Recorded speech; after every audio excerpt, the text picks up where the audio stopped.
Awesome. I highly recommend you spend some time on your pastures because once it gets away from you, it's a nightmare. It's a nightmare. I know. Yeah, I mean it's tough, but it's very satisfying. Yeah. With the trigger wand here. Yeah. To just go around and hit. Like I'll even hit in the yard. I'll hit a few thistles and creeping Charlie.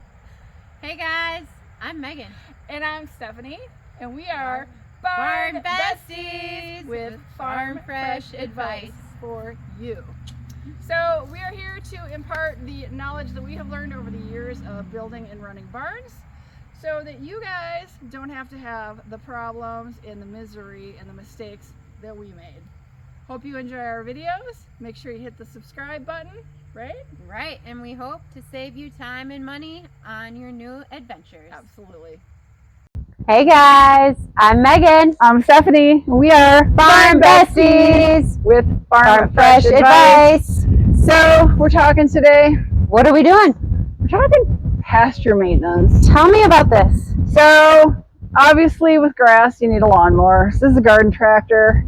But the important part, that's what I want to know, is the sprayer. So where we are, we actually have grass pastures. They do get weeds. Lots of weeds. I have a Thistles lot of are weeds. The worst, yeah. Thistles, but there's a lot of burdock, Ugh. nasty weeds that the horses don't eat that you need to control. Crabgrass. Just a lot of broadleaf garbage that grows that's not edible for the horses. So I love to use this sprayer. This sprayer has a really good, what is the capacity on here say? I think it's like 30 gallons. It's right on the side somewhere here. Should stay right there. 31 gallons right there. So decent size, not completely huge. This will go through my gates, my pasture gates easily.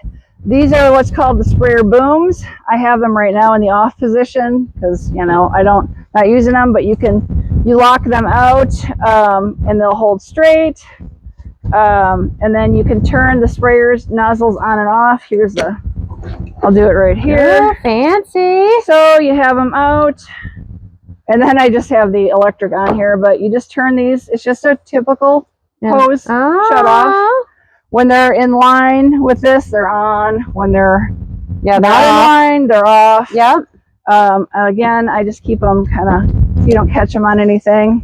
This is just the electrical. It's super easy. It plugs into the battery on the mower or the garden tractor. So we can really easy show that. I just run it down this side. Megan will pop that up. Here we are. Red is positive, black is neutral. You always put the positive on first. You never ground the positive. You never do the ground first because you'll send sparks flying. So then when I need to do it, so you go in reverse when you're taking it off. You take the negative off first, take the positive off, and she's disconnected. Does have the on-off switch right here.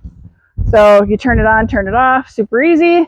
Runs again off the battery on the lawnmower. So ideally you're driving the mower and the mower's running, so you're not wearing the battery down. But I love the fact that it has the wand on it, because I will be driving with the wand and I'm spot spraying. Yeah. And you can do anything from a sharp stream to a wide fan. Yeah. Just turning the nozzle. And it's pretty good size hose. So if you need to stop, unwind the hose and do an area by hand, you can absolutely spray an area by hand. Let's say there's a corner of the pasture you can't get the sprayer into. It's got a nice length of hose, and the hose is easy enough to replace that if you get a sprayer that doesn't have one quite long enough, you can certainly replace the hose and get whatever length you need. Now, when this is really nice. do you spray? So I spray spring, summer, and fall. Like every other month? I actually just kind of look at the weeds that are growing and get annoyed by them and spray them. And then spray. But then you also need it to kind of come up. They need to be up enough out of the ground for the chemicals to work. I use a product that is known as 2,4-D. It's a broadleaf. It doesn't kill the grass. It only kills broadleaf. So you can kill all broadleaf, good and bad, hence spot spraying. Yeah. I will spot spray thistles versus using the full boom and the full blown sprayer. I do have currently in here Roundup because I actually used the boom sprayer and I killed off all the weeds in my arena. Yeah. And I wanted everything. I wanted all the grass and all the weeds. I wanted everything killed off. Now, can you spray 24 hours before a rainstorm? You can. You can? Yep. It depends. I thought it was like 3 days. You got to read the label on the product. Okay. Obviously, the longer it's on before it gets rained on, the better it's going to work. Yeah. But there's 2 different types of 2,4-D. It's temperature dependent, so you want to read the label to see. Some of them are for more spring, fall when it's cooler temps, and some of them are for summer when it's higher temps. Again, 2,4-D is going to leave the grass fine, but anything like a clover, an alfalfa, any broadleaf weed is going to go. So what about, can we spray with the horses in the pasture? you can, but it's not ideal. Right? It's not ideal. No. I don't recommend it. What do you do? So let's say you spray, do you wait a day or do you turn them out a few hours I generally wait a couple of days because Okay. I've got mine pretty well, sectioned in multiple fields. I'll wait a couple days.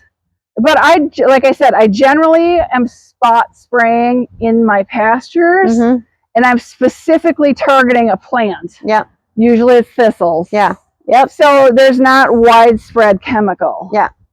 If I was just doing a full bore with this, I would probably wait 3 days. Okay. And preferably would probably be looking at the weather forecast and hoping that 2 days later there's going to be rain. Yep. Just to get it cleaned off, or just plan on not using that pasture for a week. Yeah. Just because I don't want them out on there. But when I'm spot spraying, I've actually gone out when they're grazing in the pasture and spot sprayed. They smell it. They don't eat it. They don't like it. They won't. Plus, they don't eat the thistles anyway. Yeah. Yeah. I'm really mostly focused with the thistles, the burdock, and the buttercup because that's toxic. I also try to look for anything like nightshade, anything that is a known toxin. Yeah. They don't generally eat it, but they can. So I generally try to hit things like nightshade, again, the burdock, the thistle. Yeah. Yeah. Those are so and the buttercup. awful. Buttercup is toxic. So Awful. they don't generally eat buttercup. They've never, we get it sporadically and I always go after it. And I find the buttercup to be a little harder to kill. The thistle is immediate with the 2,4-D. The buttercup can be a little resistant. Sometimes it'll take 2 applications, but okay. If I know it's there, I'm keeping an eye on it. But honestly, I like if you don't do any maintenance on your pastures, it will get overrun, absolutely overrun with garbage, all different kinds of weeds, and it'll push out all your nice grass for the horses. And pretty soon, you're just going to have something that only the goats would eat. Yep. So, yeah. You can also apply fertilizer, liquid fertilizers with this. Which is really nice. There's a lot of really nice liquid fertilizer out there now. Instead of like having to broadcast like a pellet or something, you can actually do liquid fertilizer. So I don't think people think of that when they look at this, but it is an option. I've definitely seen a lot of liquid fertilizer in the market now. The nice thing is too, you can use this around your house.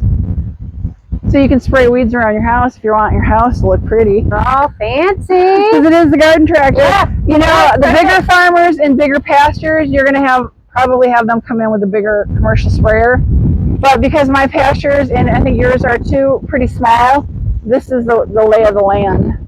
I like it. And Mumsy could do it. Mumsy could do it. Mumsy could do it. Yep. So anybody can, drive it. Again, just hooking it up super easy. Yeah. A nice on-off switch.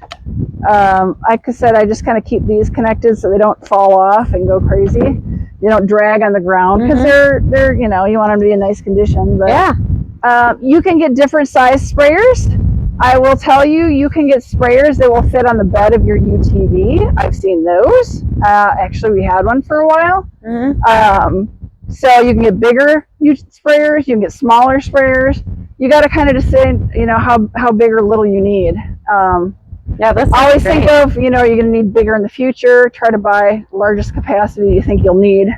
But like I said, we've had a couple of them over the years because we had one that we had bought for our UTV. I used it for a while.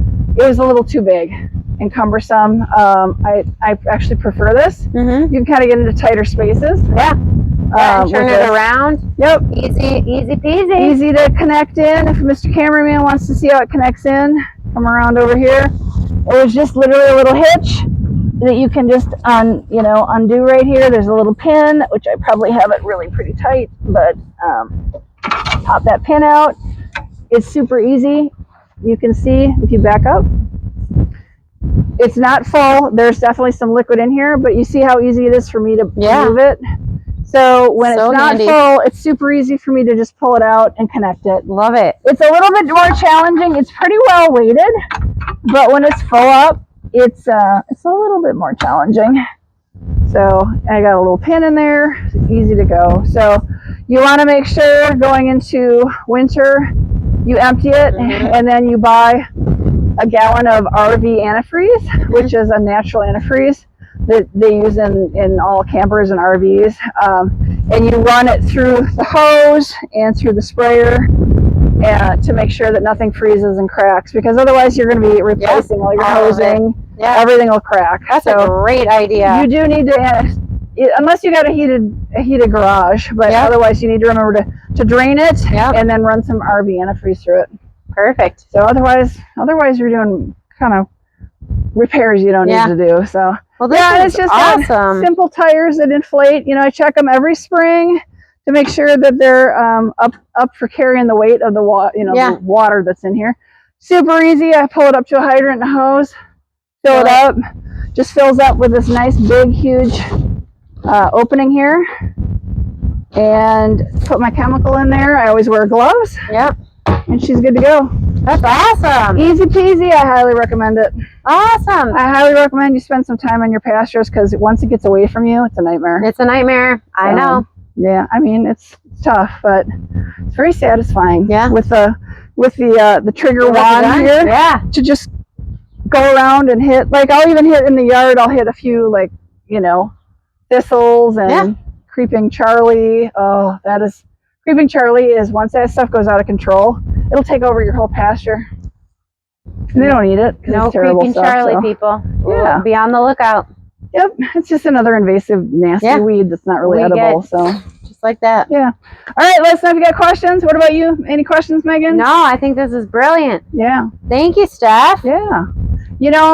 I think you could probably pull it with an ATV as long as you can get the power to it.